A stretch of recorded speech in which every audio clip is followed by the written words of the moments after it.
Before we get started, I wanted to personally thank everyone who supported and shown interest in our content. We are growing fast, and we cannot do it without you. We love and appreciate you all, but if it's not for you, please go ahead and share our channel to someone who might need this. Follow us and catch me live on IG, TikTok, and Facebook for motivational content.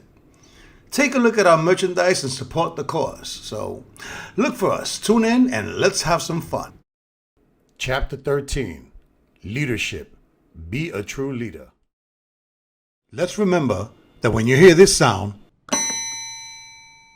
it's time to pay close attention. In the last chapter, we talked about what discipline is and what it takes to be a disciplined person. We talked about the differences between understanding and being disciplined. We talked about the fundamentals and highlights of preventive, supportive, and corrective discipline.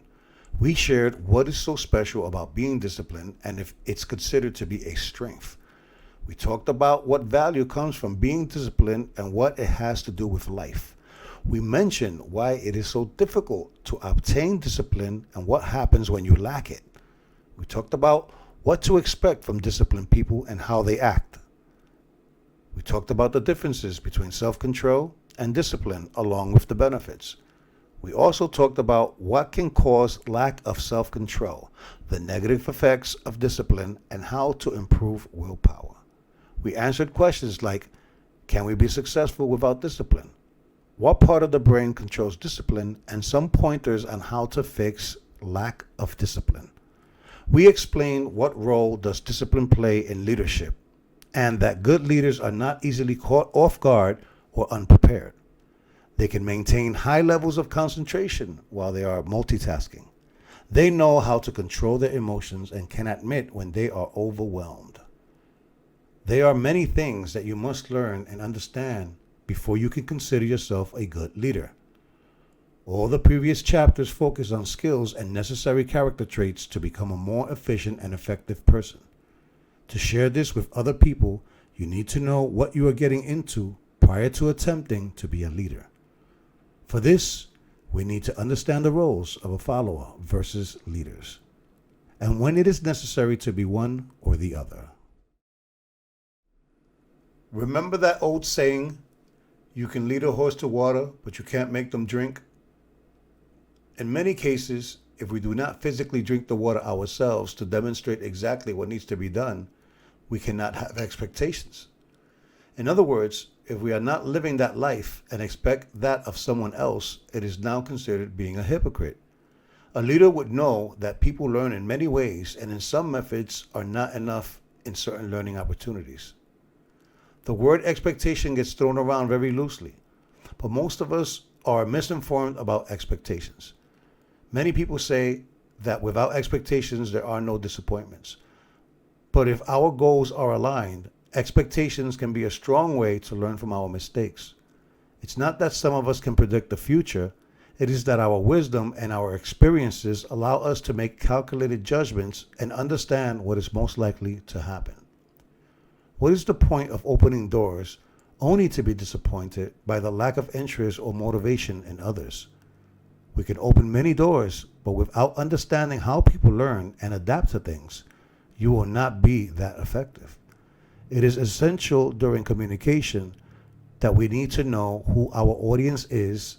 So if we're going to lead, shouldn't we know who we are attempting to get the message across to? Being a leader, what does it mean? A leader is not only balanced, but can also create a balance and inspire their followers to be driven, passionate, and motivated. Positive leaders are uplifting. They recognize people for something they did well and take the time to coach someone when they drop the ball. A leader is someone that understands that there is a difference between real and realistic, and that mistakes are going to happen. They teach themselves how to avoid mistakes and show other people how they deal with it. A leader is someone who can see ahead and have created the path to realizing and understanding it.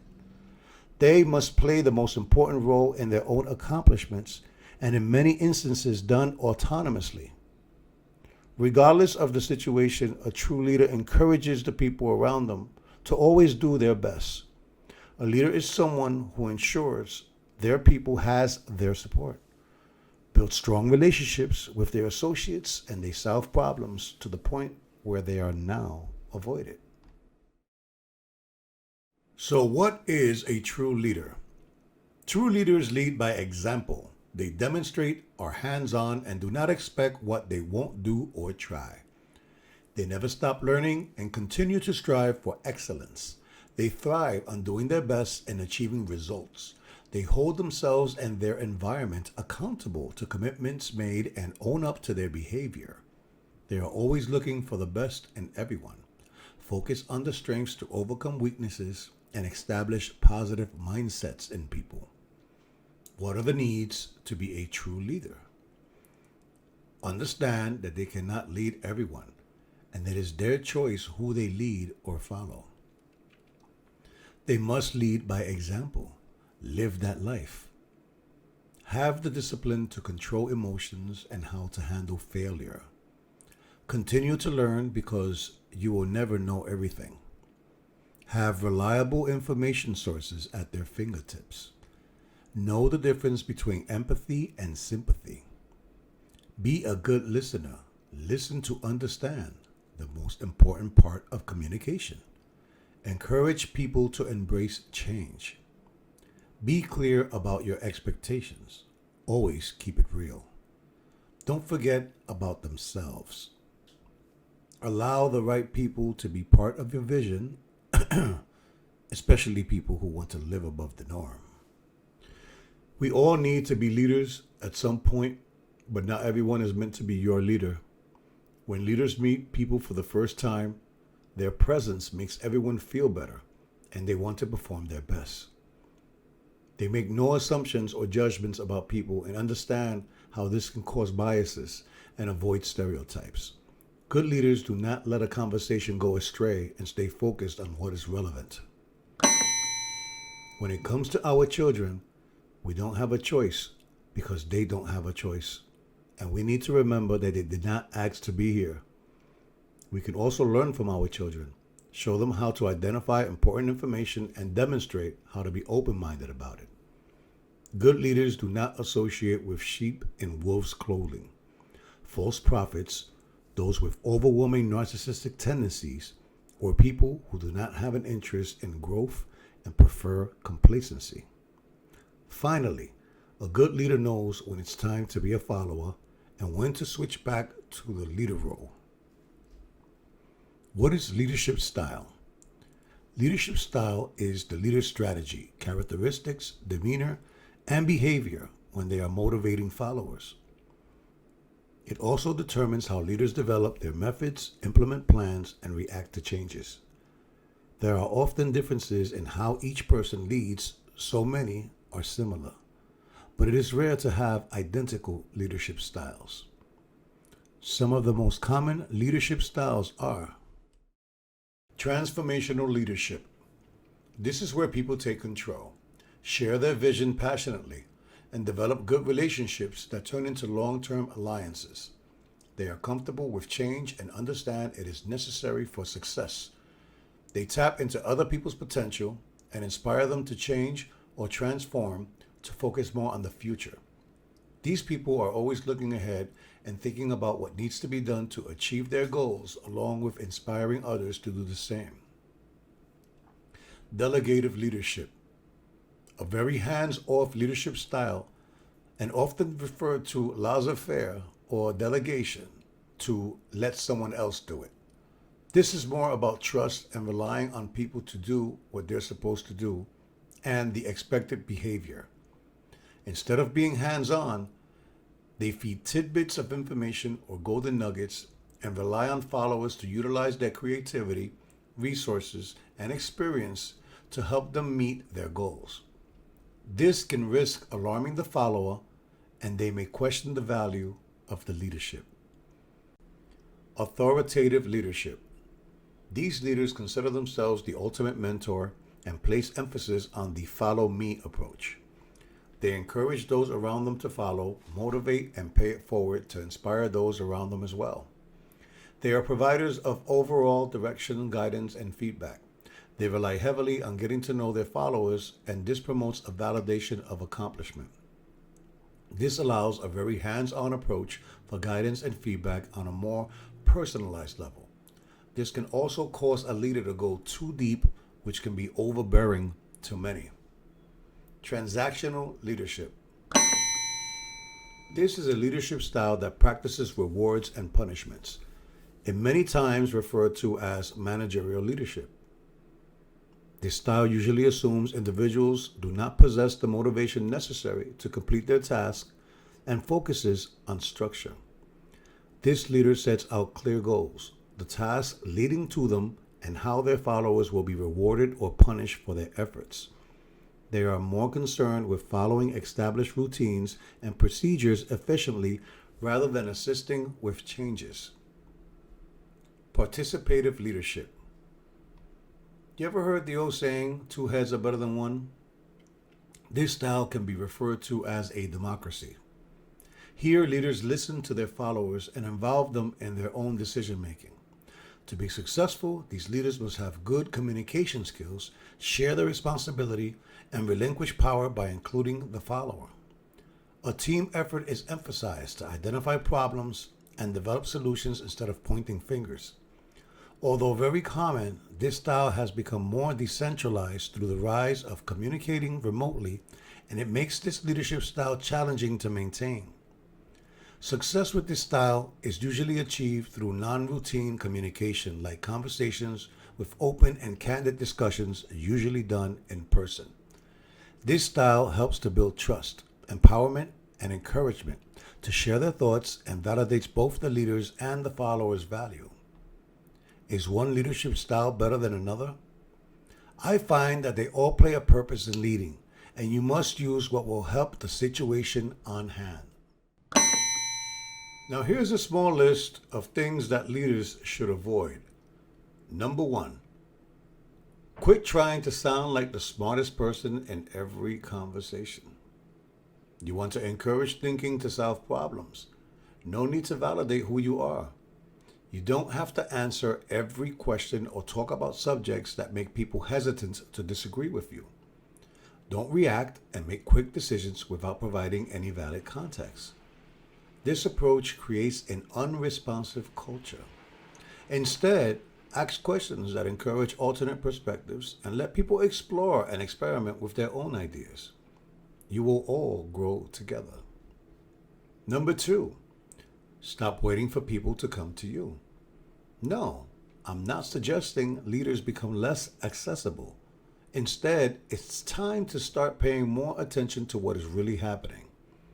Express interest and show initiative by going to where they are. Meet them in their environment and adapt your communication style to their needs. Never demand people to come to you. Number 3, do not expect people to do what comes easy to you. Effective leaders take a strong role in planning and can recognize special talents that followers cannot. Great leaders prefer to learn how to gain new skills and strengthen current ones. They also learn from their mistakes and transition from apologetic to proactive. Number 4, stop underestimating when a follower is ready to plan. Leaders understand the context behind strategizing while making sure the strategy makes sense. By knowing what can go wrong, leaders tend to overprotect their followers to the point that they shield them from trying something new or exploring. Ask questions that will engage your followers to focus on the objectives behind crucial decisions. The facts are that the desired results can be reached if the plan is at least realistically achievable. Number 5, stop cosigning, doing enough just to get by, also known as survival mode.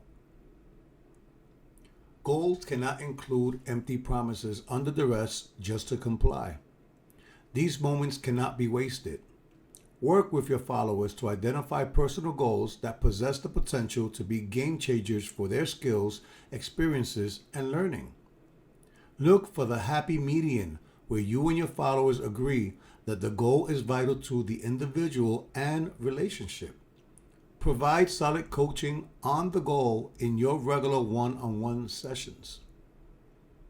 Number 6, stop expecting high performance without explaining how to be on the same page. High performers pay attention to detail and are usually practical. Stop assuming your values are enough. Learn to work with your followers and write the rules for success. These are the standards and boundaries that define expected behaviors for challenging situations. Lastly, your rules for success should provide a foundation for high performance to grow. Number 7, do not avoid the one-on-one time with a true follower. Your favorite calendar items should include regular one-on-ones with your followers. Allow these discussions to be dominated by engaging the alignment of goals. These are golden opportunities that should not be wasted. This is the time to tune in to the significant issues, challenges, and constraints that both you and your followers are confronted by. This is the time to identify and engage in coaching and development practices. Explore what's working, what is not, and what needs to happen mutually to promote success. Lastly, identify the next steps necessary to achieve your goals. The bottom line is, to be a successful leader, we need to understand when we are doing too much or not enough, when to add and when to subtract, when to speak and when to listen, when to move closer and when to keep your distance. We need to eliminate the repetitious behaviors that limit creativity and diminish innovation. Instead, we should flood our days with the actions that create engagement to inform and excite the people around you. Consider the next chapter to take the steps to understand and achieve a balance. The vocabulary word for this podcast is autonomous. If we are talking about country or region, it's having the freedom to govern itself or control its own affairs, having the freedom to act independently. What is an autonomous person? An autonomous person makes their own decisions rather than being influenced by someone else. What is an example of emotional autonomy? This concept relates to the feelings and emotions involved in how we relate to others. When faced with a problem, emotional autonomous teens can seek their own solutions rather than relying on parents or peers to provide emotional support. Similar words include self-governing, independent, sovereign, free, self-ruling, self-determining, and self-sufficient. What's the opposite of autonomy? Dependence, which I just learned that it could also be spelled dependence. Heteronomy, subjection, and unfreedom. I want to thank everyone who is following us and has become part of the Omega family. We love and appreciate you all. As you know, we have a deep admiration for those who genuinely want to grow and live above the norm. We are here to offer enlightening information about life and its many challenges. We also offer an array of business consulting strategies to maximize your work production, promotion, marketing, and to lift the spirits of your company staff. We also offer personal consulting through our Life program. Follow us on Instagram, Facebook, TikTok, and Twitch for daily motivational content and chances to win cash and nice prizes just for tuning in. Right here on YouTube for our show called P.S. I Love Me. Now on Tuesdays at 8 p.m. Eastern Time. Subject to change, so tap in and check out the weekly schedule for the show times and events.